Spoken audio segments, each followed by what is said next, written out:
प्रवास करायचा आहे तर आपल्याला नो डाऊट ऑफ सामान घ्यावं लागणार आहे. तर प्रवासासाठी जे सामान घेतोय एक शॉर्टमध्ये दाखवतोय. प्रवासासाठी तर सर्वात पहिले बॅग लागणार आहे. हो, तुम्ही प्रवास करताय पण हे पूर्णपणे डिपेंड असतं की कोणत्या ठिकाणी प्रवास करताय, त्याच्या हिशोबाने तुम्हाला सामान सोबत घ्यावं लागतं. प्रत्येक ठिकाणचं सामान तुमचं वेगळं असू शकतं. मी एक शॉर्ट 2-3 ट्रॅक घेतलेले आहेत. हे याच्यासाठी जास्त घेतलेले आहेत मी, कारण की माझा जास्त प्रवास ट्रेनमध्ये राहणार आहे, रेल्वेमध्ये राहणार आहे. त्यामुळे मी हे जास्त घेतलेले आहेत.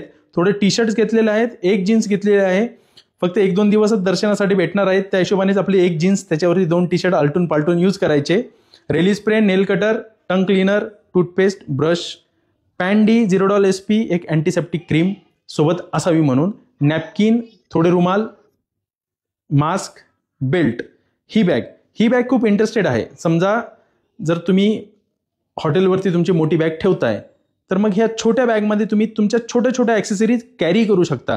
जसं पॉवर बँक झालं, हेडफोन झाले, चार्जर झालं, थोडे पैसे वगैरे, काही डॉक्युमेंट्स वगैरे असतील तर ही चेस्ट सपोर्टेड बॅग आहे. लक्षही ठेवता येतं चांगलं याच्यावरती, म्हणजे समजा चांगल्या पद्धतीने ही कॅरी करता येते. तर ही आता हे सेल्फी स्टिक कम ट्रायपॉड आहे.